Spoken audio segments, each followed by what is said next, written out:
Parang merong isang makabagong karamdaman ng mga tao ngayon called stress, tension, depression. At sa pagsisikap na ito sagutin, ang lagi naman ngayong madidinig mo, detoxification. Sikat na sikat ng mga spa, wellness, clinics, therapy, even psychiatry.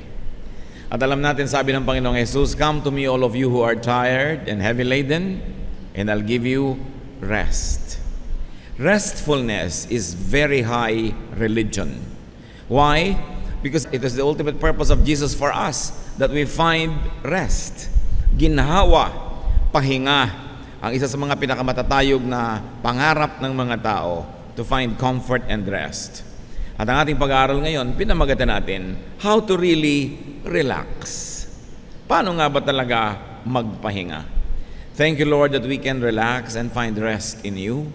Teach us your will so that we may not needlessly suffer too much fatigue or being tired or being stressed.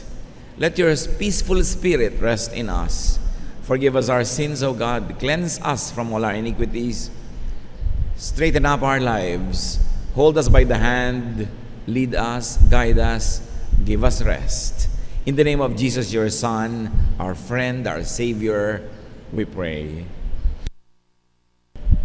Amen. Our main reading will be coming from Psalm 32, 1 to 11, all from the Contemporary English Version, unless otherwise stated. Pahinga. Paano nga ba nagpapahinga at bakit nga ba napapagod ang tao? Psalm 32, 3 to 4. Before I confessed my sins, my bones felt limp, and I groaned all day long. Night and day your hand weighed heavily on me, and my strength was gone as in the summer heat. Ito ang sinasabi nitong nagsasalita at nagdarasal sa Diyos. Sabi niya, bago ako nagtapat ng aking mga kasalanan, bago ako humingi ng tawad, ang mga buto ko ay mga masasakit at nangangalos, nangihina. At wala akong ginawa kundi dumaying maghapon. Araw-gabi, parang napakabigat ng kamay mong nakadagan sa akin. At ang aking lakas ay naubos na tulad ng panghihina sa gitna ng tag-araw at tag-init. At alam nating nakakapanghina talaga ang init. Kaya itong sobrang init na to, lalo sa isang disyerto tulad ng Israel, ay lalong-lalong damang-dama.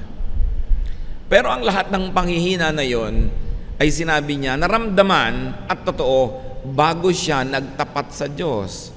Before I confessed my sins to you, this was my condition.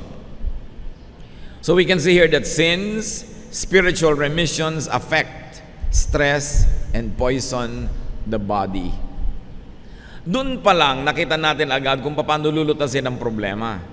Sapagkat yung kasalanan na hindi na ikukumpisal, hindi na ihihingi ng tawad at na ipagtatapat sa Diyos, ay nakalalason, nakapagpapahina, nakapagbibigay ng sakit sa katawan. Bakit? Paano? Because doing wrong and guilt affects the brain, the mind. Pag meron tayong konsyensyang umuusig sa atin, nahahati ang ating loob, nahahati tayo sa mali at sa tama, sa dapat at hindi dapat. Kaya ang sarili mo mismo ang nahahati. The mind is divided. Values are offended when we do wrong. Kaya nakikita nyo yung mga talagang gumagawa ng mga mali, kuminsan nakikita na sa mukha. Yung mga talagang mga mamamatay tao, kapupulan ng mga mata, ang iilap ng mga mata, hindi mga tahimik, parang mga pagod. Nakikita sa body language. Because when we sin and not confess, we offend our very spirit. Aside from the Spirit of God, we offend our own spirit. Because we were created in God's image. Dahil tayo nilikhang kawangis ng Diyos, tuwing nilalapastangan natin ng Diyos, ay nilalapastangan din natin ang ating sarili. Dahil tayo ay imahin ng Diyos. At pag nilapastangan natin ating sarili, gumawa tayo ng bagay na nilalabanan ng sarili nating budi, confusion, disorientation, and stress follow. Kaya ang taong maraming pagkakamali, pagkakasala, pagsisinungaling, pandaraya, hindi pahinga, balisa, mailap, hindi mapakali. Because the mind affects and moves the body.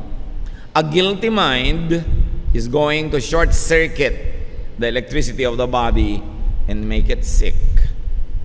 A guilty mind drains and hurts and weakens. In fact, guilt afflicts the body. Lahat ay nagmumula sa spiritual world. Ang mga sakit na nadarama ng ating katawan may pinagmumulan yan na spiritual na dahilan. Kaya yung mga magagalitin, nagkakaroon ng mga hypertension. Yung mga hindi makapagtimpi, naha-heart attack. Yung mga laging may mga damdaming hindi maibulalas, sari-saring sakit ang dumadapo sa katawan.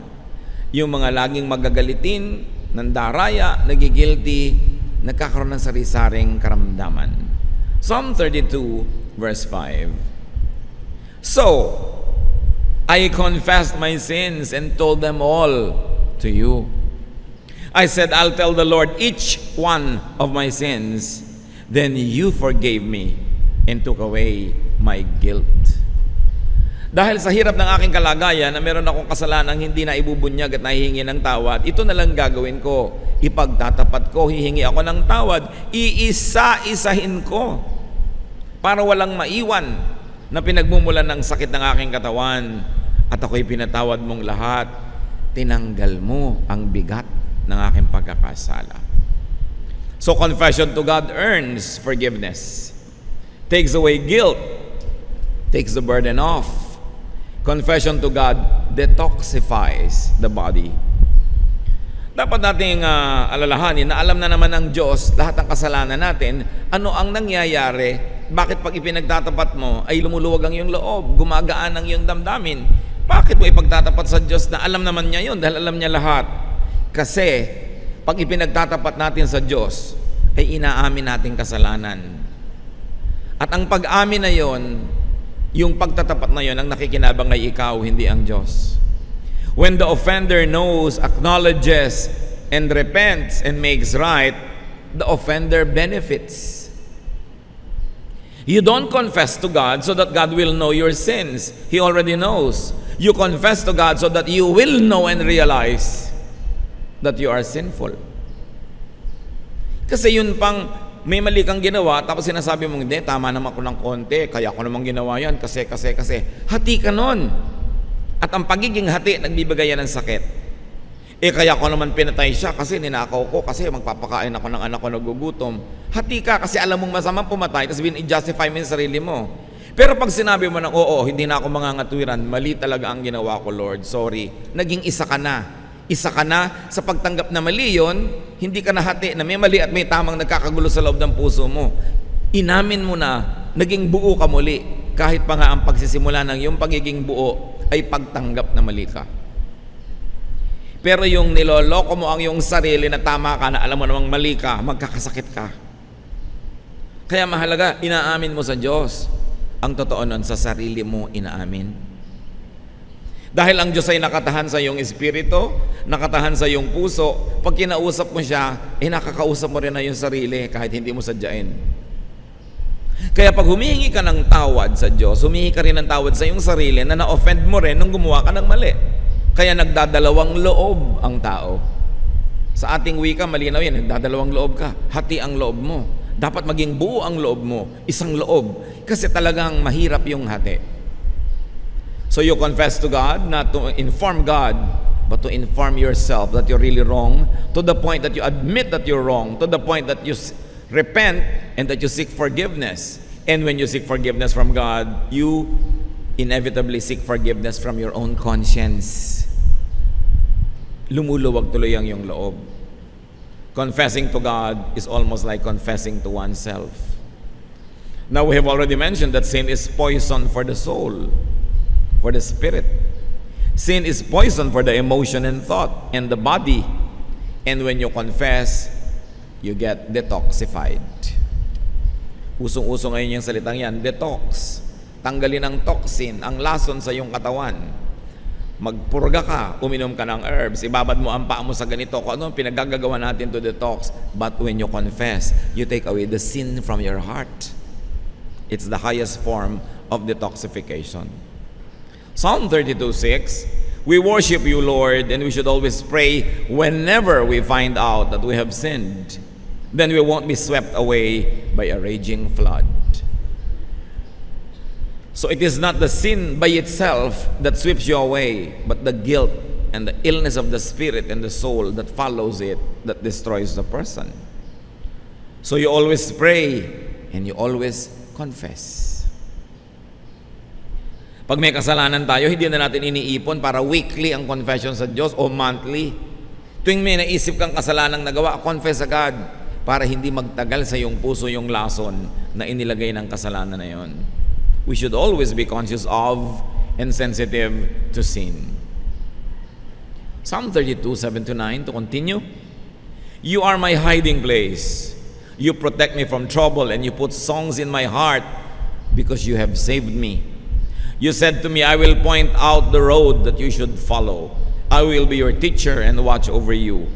Don't be stupid like horses and mules that must be led with ropes to make them obey. Saan ka ba magtatago sa kasalanan? Ang Diyos ay nasa lahat ng dako. Pero pag sa Diyos ka na umamin at nakipag-ayos, sa Kanya ka nagkukubli, siya ang hiding place mo. Sino pang uusig sa'yo? Kung ang Diyos mismo ay pinatawad ka na at justify ka na. Pagkakampi mo na yung Diyos, hindi dahil banal ka, kundi dahil inamin mo, tinanggap ang kasalanan at inihingi mo ng tawad, at taos pusong gusto mo nang magbago, yung dating hukom ay ngayon ay kakampi mo na. Kaya sabi niya, you are my hiding place. At huwag daw tayong hangal tulad ng mga kabayo at mga hayop na ang naghihila sa kanila yung mga lubid na nakatali sa kanilang mga ilong. Kahit ayaw nilang pumunta, hinihila sila doon. At ang kasalanan, parang lubid na nakatali sa ilong natin. Hinihila tayo kung saan-saan tayo nagpupunta. Kasi pag gumagawa tayo ng mali, nagkakaroon ng affliction, suffering, and punishment. And because of that, we are led to repentance. Be led by a good conscience to do good. Don't be led by your trying to avoid punishment. Magkaiba yon. Kaya yung mga iba sumusuko na sa Diyos dahil hirap na, wala nang magawa. So ang naghila lang sa kanila, lubid. Huwag kayong ganun. Magkusa kayong sumunod sa Diyos. Huwag niyong antayin na talian niya kayo ng mga pagdurusa at paghihirap para puwersahin kayong sumunod. Sumunod ka na ng kusa at nang huwag ka na masaktan at huwag ka na makipagtunggali at nang wala na lang stress. Now the Lord shelters, protects, guides, and teaches people. And the Lord even cheers people up. Psalm 32, 10-11. All kinds of troubles will strike the wicked, but your kindness shields those who trust you, Lord. And so your good people should celebrate and shout. Yung wickedness ditong sinasabi is doing wrong and not confessing to God. Not just doing wrong and not repenting. Doing wrong and not seeking forgiveness and restoration. Kaya ngayon, dagan-dagan sa buhay mo ang buong bigat ng langit. Kasi nagkakasala ka na nga, alam mo, hindi mo pa tinatanggap at inihihingi ng tawad. At sabi ng Psalm 32, 1-2, which should have been the beginning, but it was the conclusion. Kaya minabuti kong basahin sa dulo, Our God, you bless everyone whose sins you forgive and wipe away. You bless them by saying, You told me your sins without trying to hide them, and now I forgive you. Pinagpapala nyo po yung hindi na nagkakaila, nagkukubli, nagpapalusot. Pinagpapala nyo ang mga taong kusang naghahayag ng kasalanan, umaamin, tumatanggap, humihingi ng kapatawaran. Yan ang challenge sa atin ngayon. Paano nga ba mapapahinga? Ang tao naman makasalanan. Diyos lang ang mabuti. Sa Mark 10:18, Jesus replied, Why do you call me good? Only God is good. At sabi ng Romans 3:23, all of us have sinned and fall short of the glory of God. So all people sin, lahat ng tao ay nagkakasala. Wala namang hindi nagkakaroon ng kasalanan. Paano ka mapapahinga nun? We sin, we miss the mark. We fall short of God's standards, and our sins poison our hearts and minds and bodies.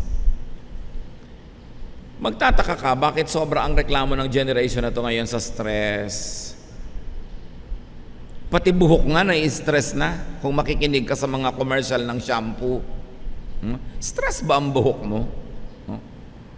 Today's generation is more stressed, disoriented, depressed, sad, and more insane. Not because we work more, not because we sin more. Mas mahirap ang buhay noon kaysa ngayon. Mas madali ngayon. Noon, lahat manual. Ang dami na ngayon na mechanized, automatic. So we don't work more. We don't sin more. Wala namang bagong kasalanan na naimbento mula pa noong unang panahon. Pare-pareho lang lahat ng henerasyon. But why are we more stressed? Not because we work more and sin more, but because we confess less. Yun ang pinagkaiba. Bihira na ngayong tao ang umaamin ng kasalanan. Puro palusot. Bihira na ngayong corrupt government official ang umaamin. Kutakot-takot na palusot kahit huli na. Diba? Bihira na ngayong mga nagkakasala sa kanilang asawa ang umaamin. Sari-sari ang dahilan. Wala na ngayon nagtatawag ng kasalanan sa kasalanan. Iba-iba na ang pangalan. Wala nang umaamin. Kaya mas maraming stress. There is so much less recognition and admission and confession of sin. So it's like taking poison but not really thinking about it, therefore not flushing it out. Mabuti pa nung araw ang tao pag nagkakasala, conscious, humihingi ng tawad. Ngayon kasi binulag na natin ating mga sarili sa kulay at hugis ng kasalanan. Kaya ginagawa mo na, hindi mo naman nire-recognize, nalalason mo ng nalalason na yung sarili nang hindi mo namamalayan. Kaya mas maraming stress ngayon. Therefore, we need more and more therapies. Hence, we need all the spas and getaways and diversions and entertainments. We need our fixes. And we need more and more psychiatry and witchcraft just to find peace of mind. Just to find rest. Sari-saring ginagawang diversyon ng mga tao ngayon para aliwin, libangin, linlangin ang sarili. Kasi ayaw harapin ang totoo na kaya siya nagkakaganyan-ganyan sa dami ng mga kasalanan niya. Psalm 51:3, I know about my sins and I cannot forget my terrible guilt. Ayun, inaamin. Dahil sabi sa 1 John 1:9, if we confess our sins to God, He can always be trusted to forgive us and take away our sins. Pag tayo'y nagtapat, humingi ng tawad sa Diyos, mapagkakatiwalaan siya, hindi niya tayo ichismis, hindi niya tayo tatraydoren. Nagtapat ka, ang ibibigay niya sa iyo kapatawaran at aalisin niya ang bigat ng kasalanan. So what prevents us from confessing? When you don't confess, you don't admit, but deep inside you, your conscience knows you're wrong, you are sick and divided. So it's important that we all be conscious of sin. Label sin correctly. Call it by its name. Now, how do you really relax? Kasi yun ang pinag-uusapan natin. Masama ba mag-relax? Kamunduhan ba na mag-relax? No. As I have said, relaxation is high religion. Dahil sabi ni Lord, come to me all of you who are tired and heavy laden, and I'll give you rest. So the ultimate purpose of God for saving us, for teaching us and guiding us, is that so that we can relax. Especially, hindi lang relaxation ng paa o ng katawan o ng tuhod, ng spirito, ng puso, ng isip. Relaxation of the spirit, of the mind, of the soul. That is important. How do you do that? Obviously, repent. Pagsisihan ng ating mga kasalanan. Confess to God and to people you wrong. Kailangan nagtatapat. Since doing wrong and guilt affects the mind and the brain, since guilt drains and hurts and weakens and afflicts the body, relax and stay relaxed by avoiding sin. More important than confession, prevention. Avoid sin. Sabi nga nila, an ounce of prevention is better than a pound of cure. Isang napakatanda ng kasabihan. Kesa ang dami-dami mong ikapagtatapat, di huwag ka nalang gumawa ng kailangan ipagtapat. Maximize restfulness by minimizing sin. Huwag na tayong lumayo sa mga pamilya. Mag-asawa, minimizing committing sin against each other, and you will actually maximize restfulness in each other's presence. Ganyan din sa pamilya, ganyan din sa office. Minimizing criticisms against each other will maximize the peaceful climate that you will all enjoy. Pag kinontian mo at pinaliit ang kasalanan, pinapalaki mo ang kapahingahan. Kaya napakarami nating mga kaguluhan sa buhay dahil sa kasalanan natin sa isa't isa. May mga bahay na halos ayaw mo na umuwi dahil parang impyerno. Dahil ang mga tao doon wala nang inatupag kundi gumawa ng kasalanan laban sa isa't isa. Uubusin mo ang ulam ni ganon, papagalitan mo si ganon, isusuot mo yung sapatos ng kapatid mo, igagamitin niya pala, galit na galit sa'yo, hindi ka ngayon makauwi-uwi, maya-maya, nagkakataksil ka sa sarili mong asawa, nagkakagulo kayo, kaya ang gulo ng bahay. Kasi ang lahat ng mga tao, ang uwi-uwi nila doon, kasalanan against each other. Paano mo gustong uwiin ang isang bahay na punong-puno ng kasalanan? Paano mo gustuhin maligo sa isang swimming pool na puro laso lang nakalagay? But we poison our homes. We poison our workplaces through insubordination, by stealing from the company, by exploiting the workers, and by needlessly torturing your co-workers with bad behavior. But why will you poison your own work environment? Kaya ang daming sakit ng tao. A clean heart is the best spa. Kahit magbabad ka at magtira sa spa, pag inuusig ka ng iyong budhi, nginangat-ngat ka ng iyong konsyensya, walang pahipahingang mangyayari sa iyo. Hindi rin natatakpan ng makapal na makeup yung nag-aalalang puso, nakikita sa mukha. Kaya ang unahin nating linisin, i-detox ang puso. Ang unahin nating i-exfoliate ang puso. Yun ang unahing tanggalan ng mga dumi. Sapagkat pag malinis ang kalooban, it will radiate throughout. Righteousness is the best therapy. Pag matuwid ka, tumagawa ka ng tama, kahit kuminsan parang nalalamangan ka, nagbibigay ka na lang, nagpapasensya, pero tahimik ang loob mo.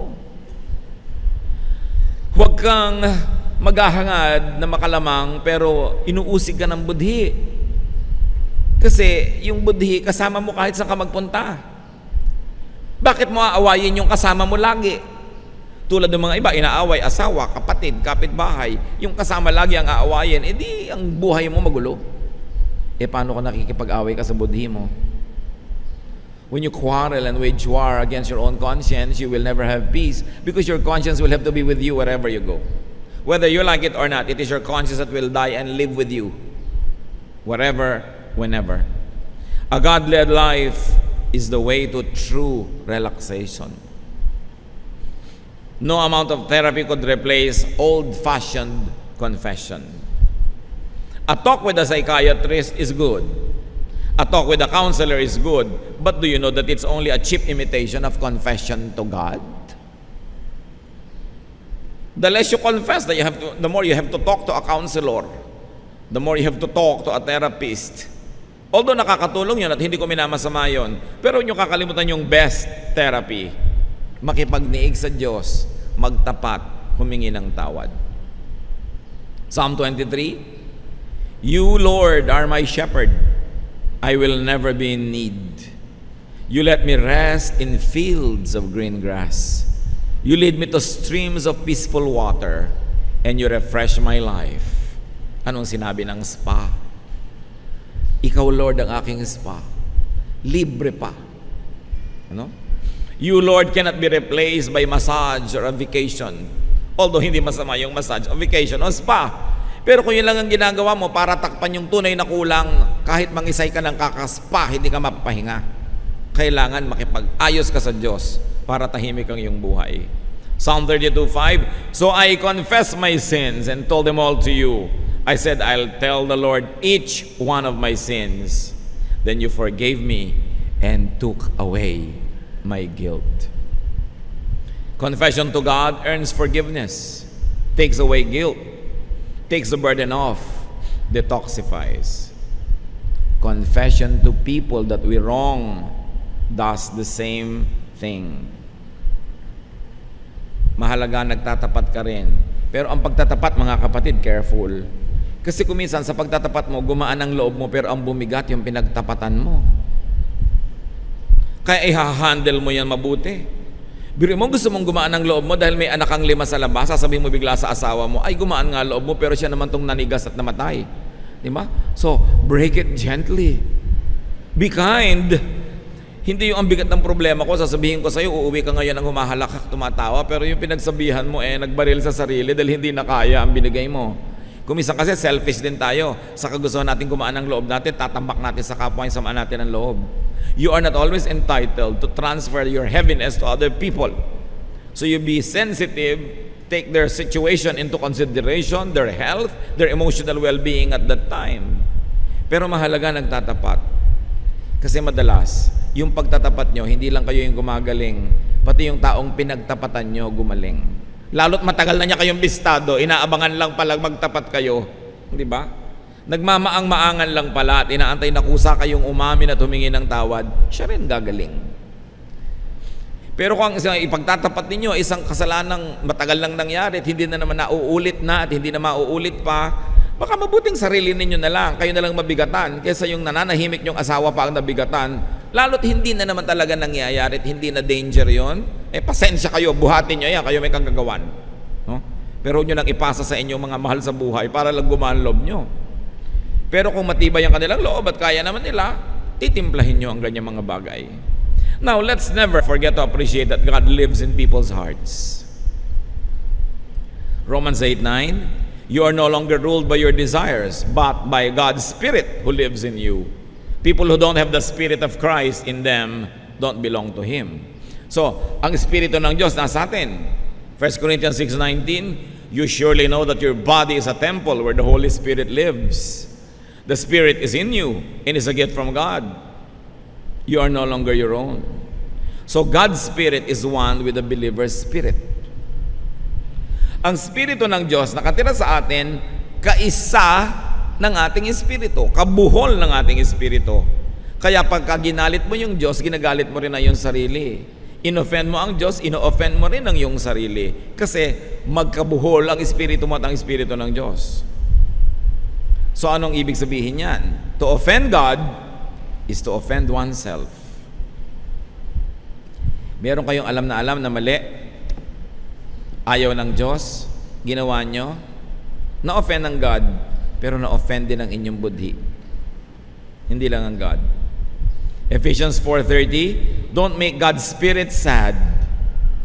The Spirit makes sure that someday you will be free from your sins. So the Spirit that lives in you becomes sad when you commit sin. And your spirit, who is one with the Spirit of God, also becomes sad.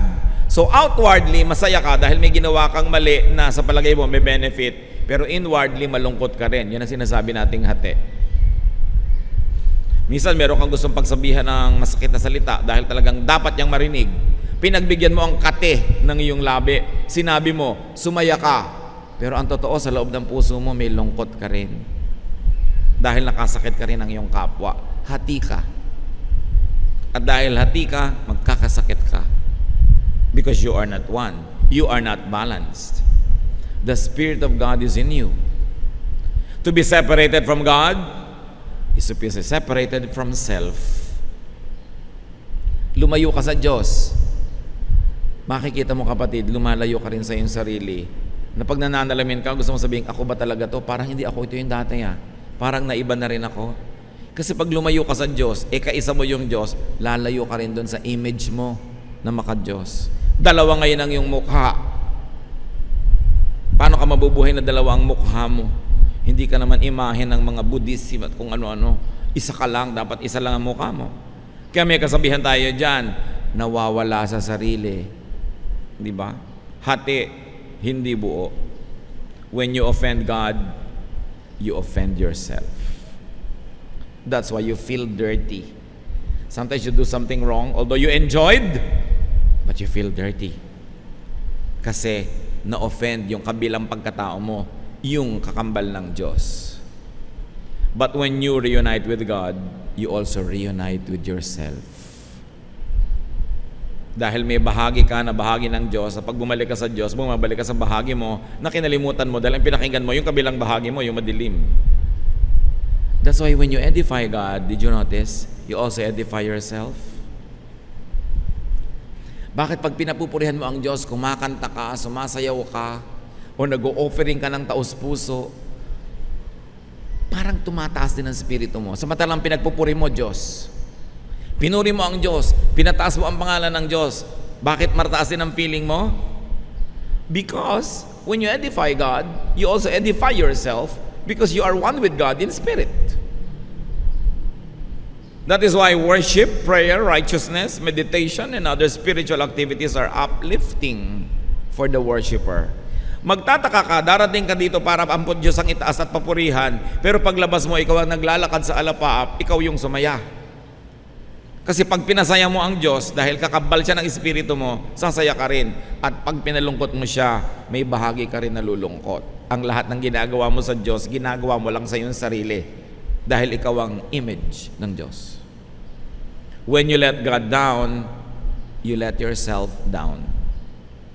So when you confess to God, you also confess to yourself. And when God forgives you, your conscience that is one with God also forgives you. That's why you find rest. You can never rest when your conscience and you are at war. Kaya dapat nabubuhay ang tao ng tahimik, payapa, banal. Tahimik siya. Unconfessed sin tortures. The cure is reconciliation with God. To be reconciled to God is to be reconciled to oneself. That's why to confess to God is also to confess to and admit to oneself one's mistakes. To confess to God is also to make right with oneself. The confession, the admission, and the forgiveness restores oneness within. Oneness with God and with self equals wholeness. Resolution of a conflict. Rest from being tired. It means relaxation. How to be peaceful, rested and relaxed? Confess. Repent. Make right with God. Better not to have anything to confess because you didn't do anything wrong. Why is confession important? Why does it give rest and peace? Because confession is submission, surrender to God. Non-confession is fighting with God. Paano ka matatahimik? Kinakalaban mo ang Diyos. Pero pag nag-confess ka na, sumuko ka na, tapos na ang gyera. Katulad ng lahat ng gyera, pag sumurrender na yung kabilang partido, tapos na ang gyera, may nanalo na. At hindi tayo lugi kung Diyos ang nananalo. Bakit? Dahil tayo rin yun, dahil kakambal nga ng spirito natin, ng spirito ng Diyos. Kailangan siyasatin natin ang mga sarili.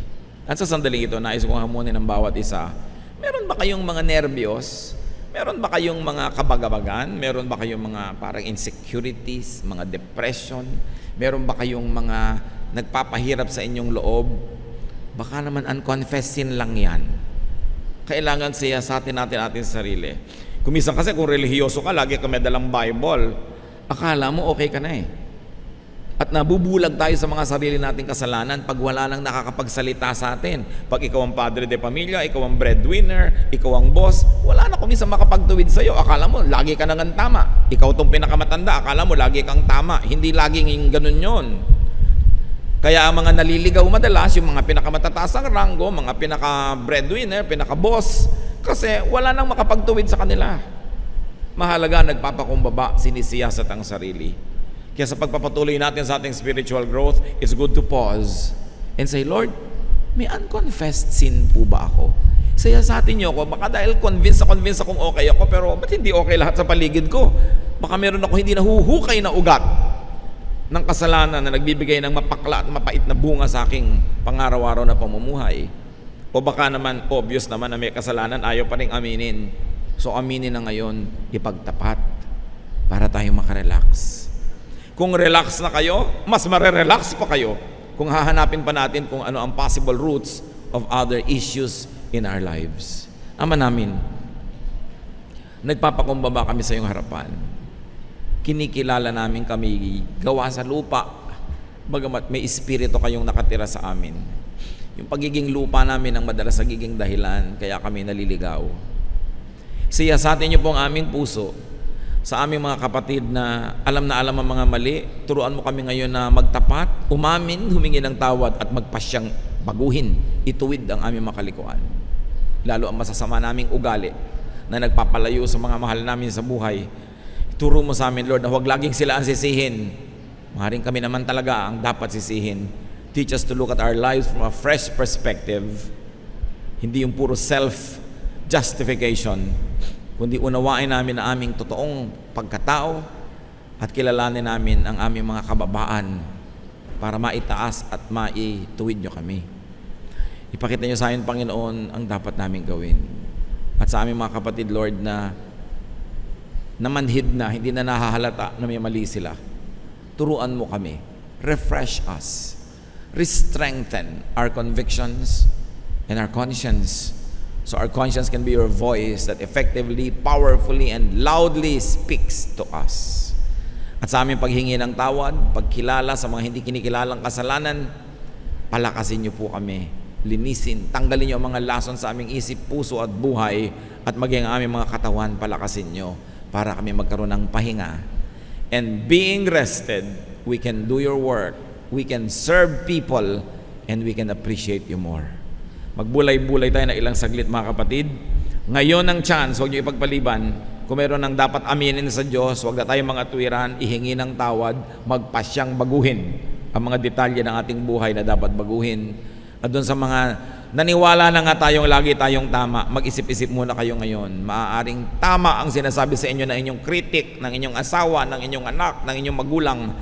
Oh God, teach us to be humble and let your truth detoxify us. Let your truth set us free. Spend some moment in silence and may the Spirit minister to each one.